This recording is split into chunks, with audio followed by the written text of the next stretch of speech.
Ladies and gentlemen, boys and girls, children of all ages, welcome to the channel. It's your boy World of Wrestling here today to discuss about AEW Dynamite February 1st, 2023. You guys might be asking yourselves, where the fuck is Random Wrestling Talk episode number 48 tonight? Well, some shit went down yesterday, my own personal life, so I was unable to cover AEW Dynamite on Wednesday night, so we are postponing Random Wrestling Talk for Sunday. I'll probably do it early afternoon, so I will go ahead and give you guys a heads up, a schedule of when that is coming up. I will not be doing it around 8:30. It will probably be around early afternoon, like 1, 2 o'clock, so that I can go ahead and get that out of the way, and you guys would be able to enjoy JD from New York 206 while he does his live stream, so I'm not going head-to-head with him because I know for a fact he'd murder me. Anyway, not that I do all that great on my own anyway because I don't have a humongous fan base at this time, but I'm getting there. Anyway, let's move on with AEW Dynamite February 1st, 2023 review. Only one thing I can say, the AEW TNT Championship belt has no prestige. Does it have great matches applied to this belt? Yes. But this title is flip-flopped all over the place. Nobody can hold on to it longer than a month or two. And Wardlow came back after the match was over with Samoa Joe winning back the TNT Championship against Darby Allin, which was an excellent matchup. It was a fun matchup, but I still do not understand why Samoa Joe had to lose the championship and then ultimately get it back anyway. What was the point of Darby Allin winning the title and then losing it to Samoa Joe, who he originally won it from? To me, it makes absolutely no sense. So in my personal opinion, I think that the whole idea that they did here was absolutely stupid. I think that Samoa Joe and Darby Allin should have had this match a lot sooner. And we should have seen Wardlow come out tonight and do his thing with Samoa Joe, which would have been with whoever he faced. But for him to lose the title, gain it back, and then Wardlow shows up, seems a little fucking weird. I didn't particularly like it. But Samoa Joe won the TNT Championship back from Darby Allin in the main event. We also had Takeshita go one-on-one with Brian Cage. I'm not going to go all in order here. But yeah, Takeshita and Brian Cage went at it one-on-one in a really decent matchup. I enjoyed this matchup for what it was. Takeshita walks away with the victory.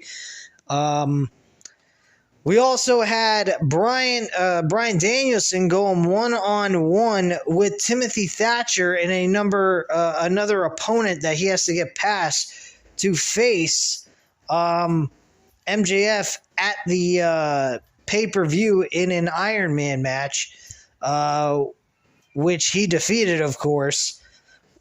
On top of that, Rush was offered by MJF loads of money in a briefcase to do whatever it takes to beat him next week on Dynamite, because Rush is the next opponent for Bryan Danielson to get past. If he does that, he no longer has to worry about fighting any more opponents and just focus on preparing for his match with MJF. So Rush is being paid off here like Brian Cage was a few weeks ago, like last week. And that's pretty much what took place there with the MJF and Rush. He called the translator a dipshit. That was pretty funny. And Takeshita actually got involved in this matchup with Bryan Danielson and Timothy Thatcher because MJF saw an opportunity to get involved in the match. With the referee knocked out, he was going to hit him with the Dynamite Diamond Ring, but Takeshita took advantage of the opportunity to defend Bryan Danielson. They fought backstage in the hallways, and it was announced that Tony Khan made it a title eliminator where that Takeshita can face MJF. If he wins, he would get a world title match in the future. I don't believe he's going to win that match, but to see Takeshita actually get a match with MJF one-on-one is pretty exciting, and I can't wait to see that match take place next week. Also, Britt Baker was attacked by Saraya and Tony Storm. So they attacked her while Jamie Hayter was in the middle of doing a interview and was challenged by the Bunny in a title eliminator on Rampage. And if she was to win, she would get an opportunity for the Women's Championship. Sounds a little crazy. Jamie Hayter eventually made the save. They got away, and Ruby Soho then walked backstage later on in the show to check on Britt Baker. Britt Baker and Jamie Hayter had no interest in Ruby Soho at all and her care for Britt Baker at all, because they believed she was in cahoots with them all along. But in reality, I don't believe that is the case whatsoever. Let's see here. What else do we have going on in the show? We had Jon Moxley and Hangman Page. They actually kickstarted the show. This was an excellent matchup between these two. These guys have been giving us pay-per-view quality matchups in these grudge matches. I think we should see a last man standing match between these two, since we're talking about concussions, and a concussion would knock somebody out, or do a Texas death match where someone does not get up at all and can't move till someone's knocked out. They could do something like that. That would be an idea they could do at the pay-per-view for their third matchup. I would be okay with that. Actually, that would be their fourth matchup. Yeah. So it would be their fourth matchup going one-on-one against each other. So I actually would be okay with a knockout match where basically there's no count out, like last man standing, but more along the lines like someone just doesn't move anymore. So it's a knockout match. And that's pretty much what I would do there. But yeah, Hangman Page and Jon Moxley went at it. Jon Moxley won this matchup in a very good one-on-one match. He's still selling the concussion. Hangman Page, after the match was over, was very upset and pissed off about what happened. So he was not excited about what took place during this matchup at the end, and he wanted to tear apart Jon Moxley, and the Blackpool Combat Club actually came in and pretty much backed him off and chilled him the fuck out. Also, the Elite was on TV. They were challenged by Ethan Page, Matt Hardy, and one of the members of the Private Party to challenge them for the Trios Tag Team titles on Rampage this coming Friday.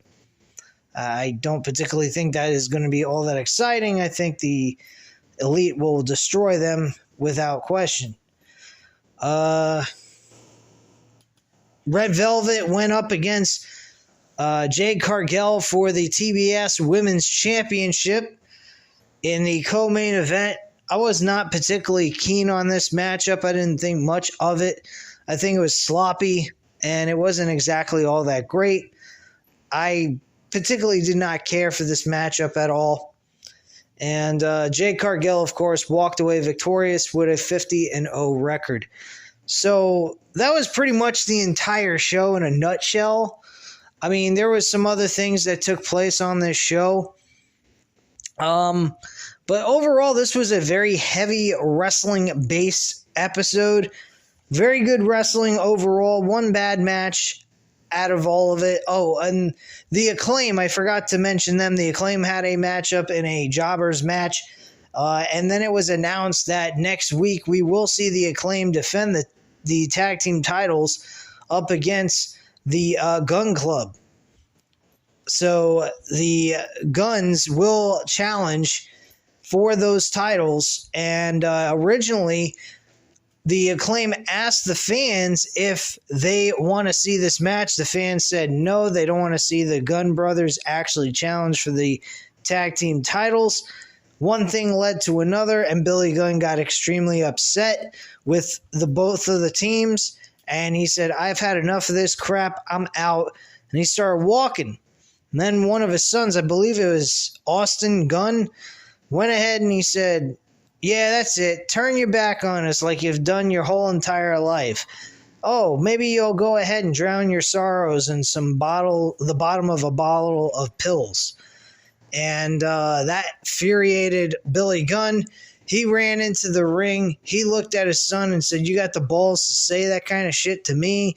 Why don't you look at me?" And all this other shit. One thing led to another at that point, and then it was announced that Billy Gunn was going to have his son's challenge for the tag team titles. I can already sense that Billy Gunn is going to turn on the Acclaim, and the Guns are going to win the AEW tag team titles for next week. And then we're probably going to see those titles change hands in the pay-per-view of Revolution on March 5th, more than likely. So that's pretty much all that took place on this show today. If you enjoyed this review, I hope you did. I know it's kind of short, but I kind of late doing it. And I will make up for Random Wrestling Talk episode number 48 on Sunday in the afternoon. So go ahead, check it out. I will schedule it at 1 or 2 p.m. You guys will be notified a date early. So I will have that set up for you guys all within due time. So keep an eye out for that. And at this time, you know what to do. Hit that like button if you liked the video. Hit the subscribe button if you're not already subscribed to the channel. And leave a comment down below, and I'll definitely get back to you on that. And I thank you guys very much for watching. Have a great night, guys. Bye.